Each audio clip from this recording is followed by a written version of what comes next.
नमस्कार, बंसल न्यूज देख रहे हैं आप। मैं हूं आपके साथ विजय कुमार पंड्या। जैसा कि आप सभी जानते हैं कि आयुष्मान में हर बार स्वास्थ्य संबंधी समस्याओं पर खास जानकारी दी जाती है और इस कड़ी में आज हमारे साथ है डॉक्टर अमित कुमार झा साहब, जो बंसल हॉस्पिटल में कंसल्टेंट है, यूरोलॉजिस्ट और किडनी ट्रांसप्लांट सर्जन भी हैं। डॉक्टर अमित जी, स्वागत है आपका बंसल न्यूज के इस खास कार्यक्रम में। थैंक यू विजय जी और बंसल न्यूज़ के सभी दर्शकों को मेरा नमस्कार। और आज हम बात करने वाले हैं पुरुषों की स्वास्थ्य समस्याओं के बारे में। जरा ध्यान से और गौर से सुनिएगा। कई बार इस तरह की बातों को हम हवा में उड़ा देते हैं, लेकिन ये बहुत ज़रूरी होती हैं। कई बार हम बात नहीं करना चाहते, लेकिन ये बहुत ज़रूरी होती हैं। अगर आप भी इस बारे में कुछ जानना चाहते हैं तो कार्यक्रम के दौरान हमारे नंबर पर लगातार आप नंबर टीवी स्क्रीन पर आपके पास आएगा। आपकी टीवी स्क्रीन पर वो फ्लैश होता रहेगा, जिसके जरिए आप हमसे सीधे जुड़ सकते हैं, डॉक्टर अमित जी से सलाह ले सकते हैं। तो चलिए शुरू करते हैं हमारा एक खास कार्यक्रम। तो डॉक्टर साहब, सबसे पहले हम बात करें तो पुरुषों की समस्याओं के बारे में बात करेंगे। कई बार इस बारे में बात करना उचित नहीं समझते, कई बार लोग डर के मारे बात नहीं करते, कई बार शर्म हो जाती है, कई बार ऐसा लगता है कि यार इस बारे में डॉक्टर साहब से बात करेंगे तो कहीं समाज में आपकी खिल्ली ना उड़ जाए, कई दोस्तों के बीच आपकी हंसी ना उड़ जाए। लेकिन ये बेहद ज़रूरी चीज़ें होती हैं, क्योंकि ये भी हमारे शरीर से जुड़ी हुई हैं। स्वाभाविक सी बात है कि शरीर में कई अंग हैं, तो ये भी हमारे शरीर से जुड़े हुए अंग हैं और इसके बारे में जानकारी होना चाहिए, वरना आगे जाकर बहुत गंभीर समस्याओं का सामना करना पड़ता है। तो हम जानना चाहते हैं कि मेन हेल्थ क्या है और इस विषय पर अलग से चर्चा क्यों ज़रूरी है डॉक्टर साहब?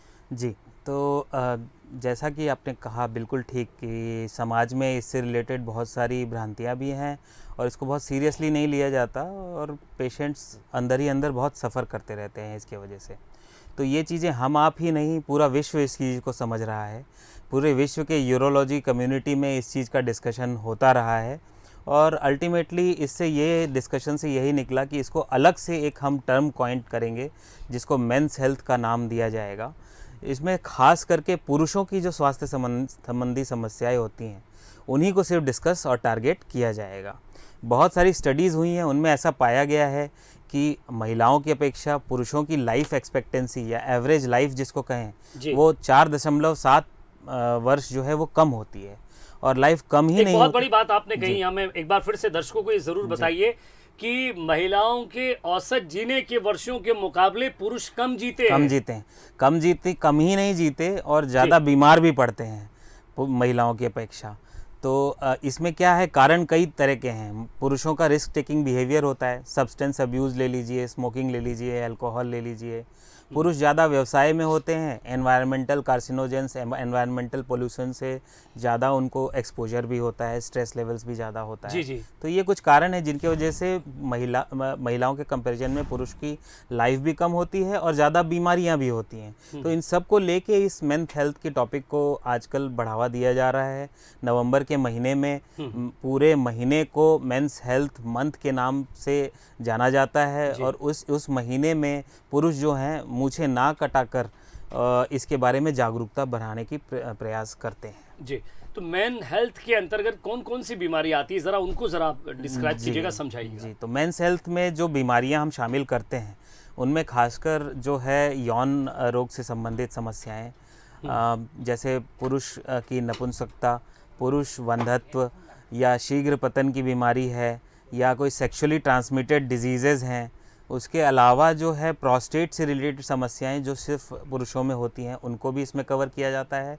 और उसके अलावा उम्र के साथ साथ जो हार्मोन की कमियां पुरुषों में आती हैं, जैसे जिसे लेट ऑनसेट हाइपोगोनाडिज्म कहते हैं, यानी कि टेस्टोस्टेरोन की कमी जो पुरुषों में आती है उम्र के साथ साथ, उनको भी मेंस हेल्थ का भाग माना गया है। और ऐसा भी माना गया है कि मेंस हेल्थ की जो बीमारियां हैं वो मेटाबॉलिक सिंड्रोम से रिलेटेड होती हैं।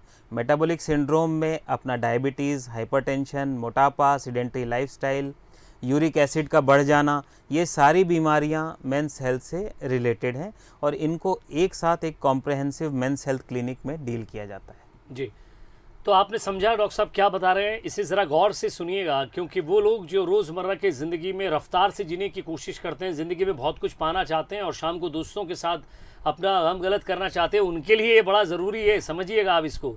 पुरुषों की स्वास्थ्य संबंधी बीमारियों के लिए किन किन विशेषज्ञों से परामर्श लेना चाहिए, क्योंकि एक झोला छाप डॉक्टर आपकी ज़िंदगी बर्बाद कर सकता है, आपको नई बीमारी दे सकता है। डॉक्टर साहब जी, तो ऐसा बहुत देखा गया है कि इस टॉपिक को लेके बहुत सारे क्वैक्स और मेडिकल प्रैक्टिशनर्स जो हैं, जो अपने आप को सेक्सोलॉजिस्ट के रूप में प्रमोट करते हैं, लेकिन उनके पास एक्चुअल नॉलेज नहीं होती और वो बहुत सारी मतलब हार्मोन्स और कई तरीके की ऐसी दवाइयाँ देते हैं जिनसे गंभीर समस्याएं उत्पन्न होती हैं।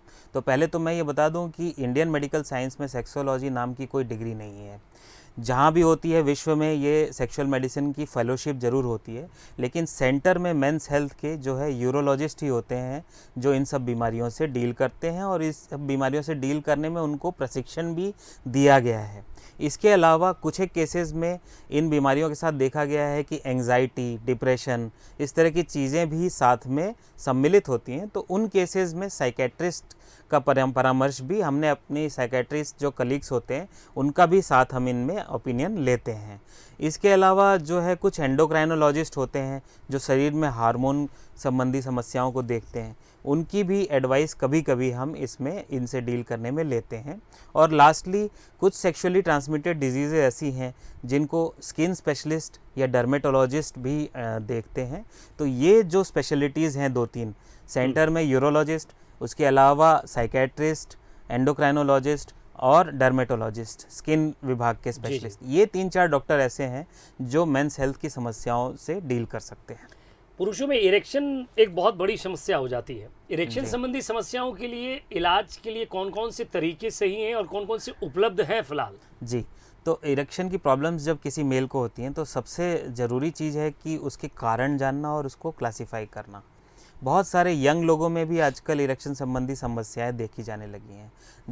जब हम उनको इवैल्यूएट करते हैं तो हमें पता चलता है कि उनके शरीर में कोई प्रॉब्लम नहीं है, और ये मानसिक रूप से ओवर एक्सपेक्टेशन के वजह से या किसी नए पार्टनर के आने से परफॉर्मेंस एंग्जाइटी को लेके इस तरह से प्रॉब्लम्स हो जाती हैं। तो इसके अलावा जो थोड़े से 40 से 50 वर्ष या उससे ज़्यादा की उम्र के लोग हैं, उनमें डायबिटीज़, ब्लड प्रेशर, न्यूरोजेनिक या उनकी नसों में कोई प्रॉब्लम्स की वजह से ये प्रॉब्लम होती है। इनको ट्रीट करने के लिए 3-4 पद्धतियाँ जो अवेलेबल हैं, वो सबसे पहले तो कुछ टैबलेट्स हैं।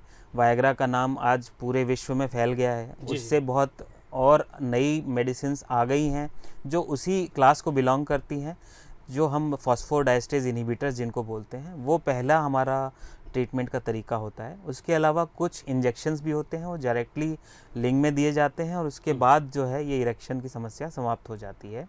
इससे भी अगर ट्रीटमेंट नहीं हो पाता है तो लास्टली कुछ वैक्यूम डिवाइसेस या सर्जरी करके पेनाइल इम्प्लांट लगा के जो है इन इरेक्शन संबंधी समस्याओं को सॉल्व किया जा सकता है। जी, एक बहुत बड़ी बात यहाँ हमें खुलकर कहना पड़ेगी, क्योंकि लो स्पर्म काउंट, जी, पुरुषों में लो स्पर्म काउंट के क्या कारण हैं और इनका इलाज किस तरह किया जा सकता है, और खान पान भी कोई एक पद्धति है क्या?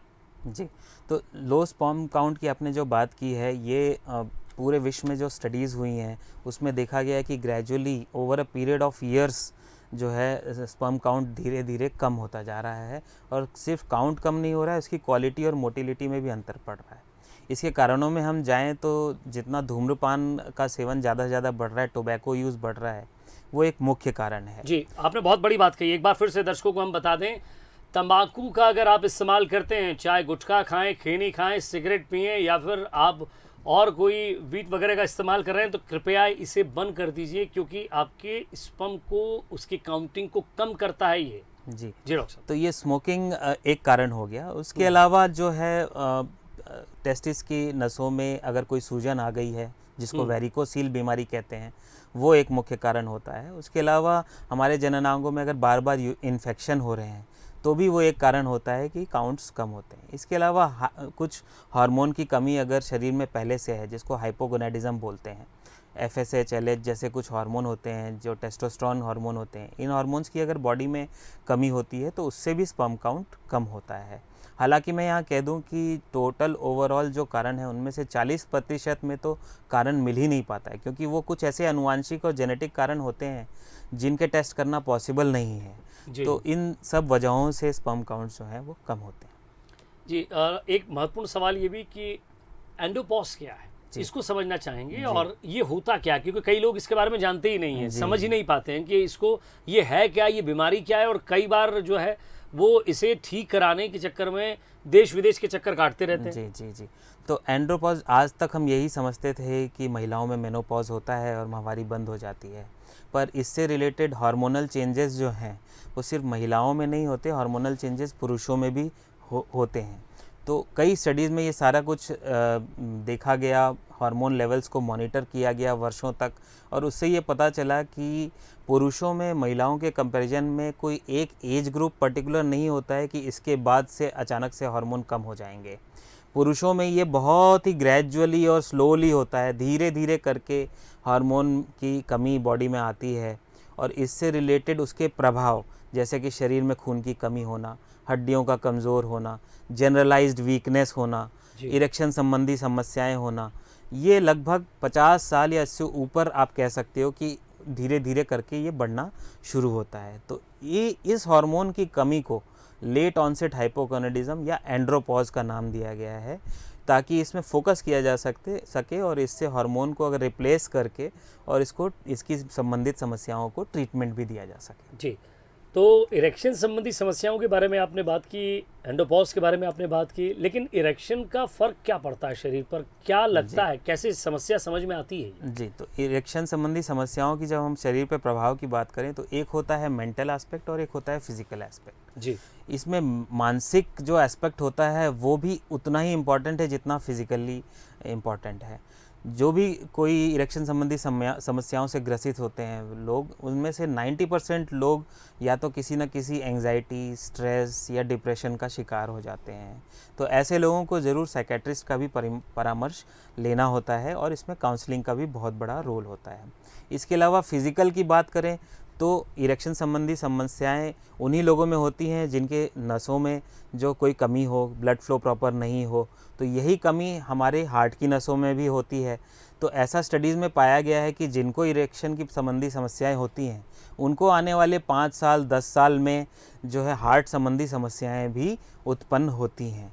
तो ये एक तरह का मार्कर है। अगर आपको समय से पहले बहुत ही यंग एज में, ये 30-40 साल की उम्र में अगर इरेक्शन संबंधी समस्याएं हो रही हैं, तो इसको आप खतरे की घंटी मान लें। इसको एनुअल हेल्थ चेकअप कराएं, अपने हार्ट का चेकअप कराएं, इको कराएं, ईसीजी कराएं, और अपने कार्डियोलॉजिस्ट से परामर्श लें, क्योंकि ये एक तरह का मार्कर है कि आने वाले दिनों में आपको हृदय रोग या हार्ट से संबंधित कोई समस्याएं हो सकती हैं। जी, कई बार यौन रोग या गुप्त रोग, सेक्सुअली आपको प्रॉब्लम होती है, डिसीज़ होती है, उसके बारे में लोग बात नहीं करना चाहते, लेकिन ये शुरू कहाँ से होता है डॉक्टर साहब? और कई बार हमें समझ नहीं आता, कई बार हम लोगों को देखते हैं चिड़चिड़ाहट उनके मन में आ जाती है, घबराहट उनके मन में होती है, कई बार खुलकर नहीं बात करते हैं वो। ऐसे में कैसे पता चले? जी, तो सेक्सुअली ट्रांसमिटेड डिजीज़ या यौन रोग या गुप्त रोग की जहाँ तक हम बात करें तो उनको 2 भागों में बांटा गया है, एक अल्सरेटिव, एक नॉन अल्सरेटिव। जिन बीमारियों में अल्सर होते हैं हमारे प्राइवेट पार्ट्स में, और जिनमें अल्सर नहीं होते। तो जिनमें अल्सर होते हैं उनकी बात करें तो उनमें आता है हर्पीज़, सिफिलिस, शैंक्रोइड और लिम्फोग्रैनुलोमा वेनेरियम। तो ये बीमारियां ऐसी हैं जिनमें कि हमारे प्राइवेट पार्ट्स में छोटे छोटे ऐसे कह लूँ कि एक अल्सर या एक रॉ एरिया, रेडनेस वाला एरिया क्रिएट हो जाता है। तो इनकी बीमारियों की ज़्यादातर की डायग्नोसिस जो है बिना किसी टेस्ट के सिर्फ एक यूरोलॉजिस्ट से मिलके आपको डायग्नोसिस हो सकती है। सिर्फ फिज़िकल एग्जामिनेशन के द्वारा ही इन सारी बीमारियों की डायग्नोसिस हो जाती है, और कुछ सिंपल ओरल टैबलेट्स से हफ्ते 10 दिन या 2 हफ्तों के कोर्स से ये ट्रीट हो जाता है। तो इससे कोई घबराने वाली बात नहीं है, इससे कोई शर्माने वाली बात नहीं है। ये सारी बीमारियां इजीली डायग्नोजेबल हैं और इजीली ट्रीटेबल भी हैं, मतलब आसानी से इनका इलाज भी हो सकती है। अल्सरेटिव बीमारियों की बात अपन ख़त्म करें तो इसके अलावा जो है नॉन अल्सरेटिव बीमारियां जैसे कि यूरेथ्राइटिस, जिसमें कि क्लैमाइडिया, गोनोरिया, इस तरह की जो है बीमारियां होती हैं जिसमें कि हमारे पेशाब के रास्ते से पस का डिस्चार्ज होना, उसमें जलन होना, इरिटेशन होना, इस तरह की समस्याएं देखी जाती हैं। ये कुछ कॉमन सिम्टम्स हैं।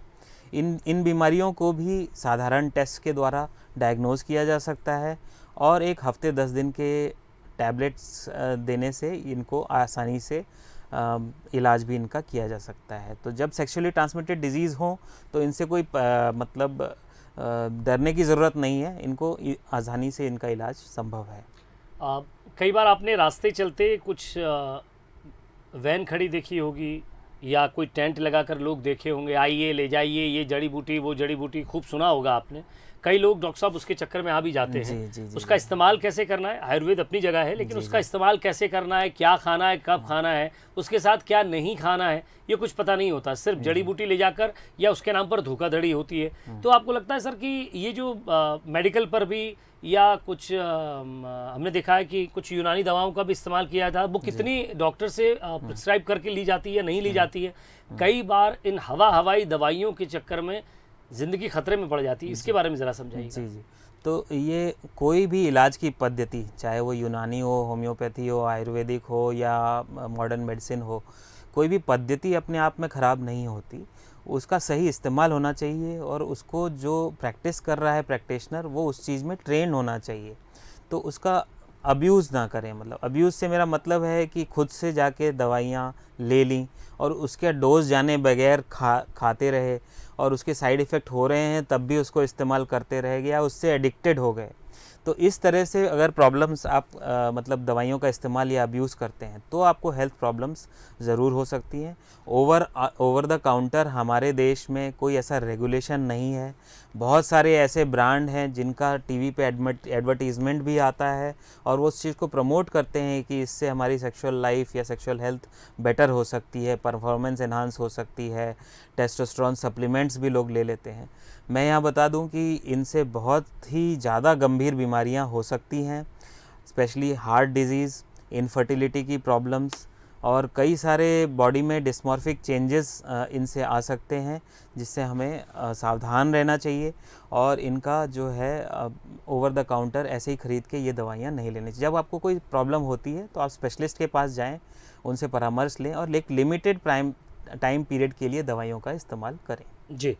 कई बार युवाओं के अंदर ये सवाल मन में आता है डॉक्टर साहब कि एक सेक्सुअल लाइफ कैसी हो, क्योंकि कई बार हमारी रोज़मर्रा की ज़िंदगी ऐसी होती है कि सुबह से उठकर आपाधापी और शाम तक वही ज़िंदगी।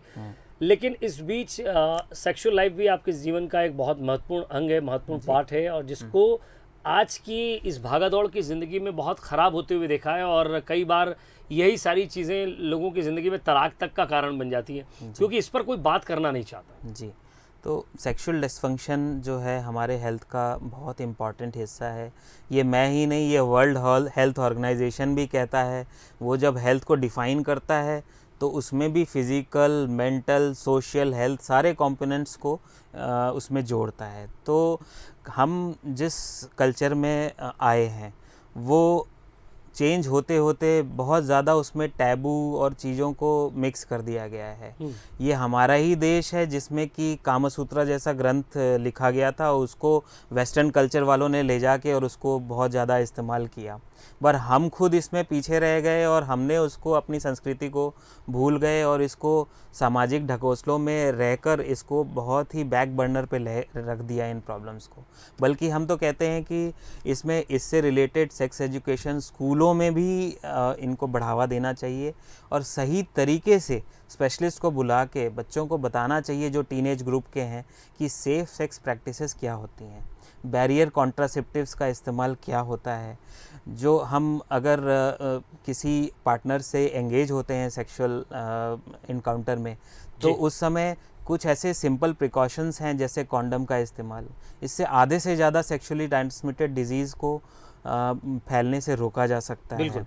साफ़ सफाई रखना, अच्छा खाना खाना, कोई ड्रग अब्यूज़ ना करना, स्मोकिंग अल्कोहल ना करना, ये कुछ ऐसे सिंपल स्टेप्स हैं। लेकिन ड्रग्स सर, ये युवाओं के अंदर एक पैशन हो गया है कि सिगरेट, शराब या और कोई गांजे का इस्तेमाल या और कोई दूसरी चीज़ें ये आपका सेक्सुअल परफॉर्मेंस बढ़ाती हैं। ये पिछले कई दिनों से ये चीज़ चलन में आ गई है। जी, ये सिर्फ एक मिथ है और कुछ नहीं। सेक्सुअल परफॉर्मेंस इन ड्रग्स से बढ़ना तो दूर, बहुत हद तक नीचे चली जाती है। इससे कोई सेक्सुअल परफॉर्मेंस बढ़ती नहीं है, बल्कि ये ड्रग्स एडिक्टिव भी होती हैं और एक के बाद एक इनका डोज भी आपका बढ़ता जाता है और शरीर हमारा इनके ऊपर डिपेंडेंट हो जाता है। हमारे नॉर्मल फंक्शन किसी भी तरह के फिजिकल और mental day to day activities हैं उन पे भी इसका असर पड़ता है इन ड्रग्स का, और हमारे सेक्सुअल हेल्थ पे भी इनका ख़राब असर पड़ता है। इरेक्शन संबंधी समस्याएं, शीघ्र पतन, ये सारी चीज़ें ड्रग अब्यूसर्स में ज़्यादा होती हैं। साथ ही HIV, एक ये भी मिथ्या सर आई है कि लगातार बैठने से भी, जी, अगर सिटिंग जॉब अगर आपकी है तो क्या लगातार बैठने से भी कोई प्रॉब्लम होती है? ऐसे ही अंदेशा ज़रूर था, इसको बहुत स्टडी की गई। स्पेशली जो साइकिलिंग करते थे लोग, उनको जो है नीचे के हिस्से में जो है पेरिनियल एरिया में लगातार प्रेशर होने के वजह से इरेक्शन संबंधी समस्याएं होंगी, ऐसा सोचा जाता था, माना जाता था। लेकिन जब इनको रैंडमाइज ट्रायल्स में स्टडी की गई तो जो साइकिल चलाते हैं या बहुत देर तक बैठे रहते हैं उनमें और नॉर्मल जो लोग अपनी दिनचर्या निभा रहे हैं उनमें कोई डिफरेंस नहीं पाया गया सेक्सुअल डिसफंक्शन को लेकर। जी, और ये जिस तरह से आप बता रहे हैं कि आपका जीवन कैसे एक बेहतर ज़िंदगी की तरफ, क्योंकि ये उन विषयों पर आज हम बात कर रहे हैं डॉक्टर साहब जो वाकई आप अपने दोस्तों के बीच हंसी मजाक में या किसी और पर या कहीं कुछ पढ़कर आप हंसी मजाक उसकी कर लेते हैं, लेकिन कई बार आदमी या जो व्यक्ति इससे परेशान है वो जब इससे गुजरता है तो बहुत सारी मुश्किलों का सामना करता है। कुछ ऐसे सवाल भी हैं सर जो लोग अपने पार्टनर्स के साथ हैं या नई ज़िंदगी में आ चुके हैं, जी, कोई एक्सरसाइज, योग, क्रिया या खान पान में कोई आपको सावधानी रखनी चाहिए यहाँ? जी, तो जो मेडिटेशन और योगा का जो रोल है वो बहुत बड़ा रोल है। वो हमारे सेक्सुअल हेल्थ में नहीं, इन जनरल सभी तरह के हेल्थ में उसका रोल है। पर उसके अलावा कुछ आसन भी होते हैं, योगासन, और इसके अलावा कुछ पेरिनियल एक्सरसाइजेज भी होते हैं जिनसे हमारे जननांगों में ब्लड का फ्लो बढ़ता है और इससे हमारे शारीरिक हेल्थ में फ़ायदा होता है। तो ये तो योगा और मेडिटेशन की बात हो गई। इसके अलावा जो है हमारे खान पान से बहुत ज़्यादा रोल है। कुछ ऐसे नेचुरल एफ्रोडिसियक हैं जो जैसे कि लहसुन का इस्तेमाल, चॉकलेट्स का इस्तेमाल, ये सदियों से इनको पाया गया है कि ये मतलब हमारे लिबिडो को बढ़ाते हैं, सेक्स की इच्छा को बढ़ाते हैं। तो ये इन फूड्स को आप इस्तेमाल कर सकते हैं। इनका कोई ख़ास ऐसा साइड इफ़ेक्ट या कोई ये दवाई नहीं है, तो इनको आप इस्तेमाल करके बेहतर जीवन बिता सकते हैं। दो सवाल महत्वपूर्ण हैं यहाँ, दो सवाल पूछे गए हैं आपसे कि बहुत ज़्यादा जो बॉडी बिल्डिंग में रहते हैं, जो बॉडी बिल्डिंग करते हैं, कुछ ऐसे वो ड्रग्स लेते हैं या ये कह दें कि कुछ ऐसी दवाइयाँ लेते हैं जिनसे बहुत ज़्यादा किडनी पर भी और जो है जननांगों पर भी असर पड़ता है, ये कितना सही है सर? जी बिल्कुल सही है ये बात। जो हमारे वे प्रोटीन और सप्लीमेंट्स और कई जिम इंस्ट्रक्टर्स जो हैं इस तरह का क्विक फिक्स सोल्यूशन देते हैं कि ये इंजेक्शन ले लो और फिर आपका मसल मास जो है वो बढ़ जाएगा। मसल मास तो बढ़ जाता है लेकिन सेक्सुअल परफॉर्मेंस, इरेक्टाइल डिसफंक्शन के रेट्स जो है इन अब्यूज़र्स में, जो लोग इस तरह के हार्मोन्स का इस्तेमाल करते हैं, उनमें बहुत ज़्यादा है। और ये तो एक प्रॉब्लम है। इसके अलावा हमारे कार्डियोवैस्कुलर हेल्थ के ऊपर इन हार्मोन्स का बहुत ही ज़्यादा ख़राब असर पड़ता है। हार्ट अटैक की संभावनाएं, अक्यूट कोरोनरी सिंड्रोम्स की संभावनाएं इन हार्मोन सप्लीमेंट्स लेने वालों में बहुत ज़्यादा पाया गया है। इसके अलावा और भी मेंटल हेल्थ से रिलेटेड समस्याएं जैसे एंजाइटी, डिप्रेशन, ये भी इन हार्मोन्स के वजह से ज़्यादा देखने में आई है। जी, वाकई बहुत महत्वपूर्ण बात आज आपने बताई डॉक्टर साहब, और जो कि हमारी हेल्थ के लिए, साथ ही साथ सेक्सुअल लाइफ के लिए और साथ ही साथ हमारी एक बेहतर ज़िंदगी के लिए बहुत ज़रूरी था। बहुत बहुत शुक्रिया डॉक्टर अमित कुमार साहब, आप हमारे साथ जुड़े और इस गंभीर मुद्दे पर आपने बातचीत की। बहुत बहुत शुक्रिया। धन्यवाद। नमस्कार।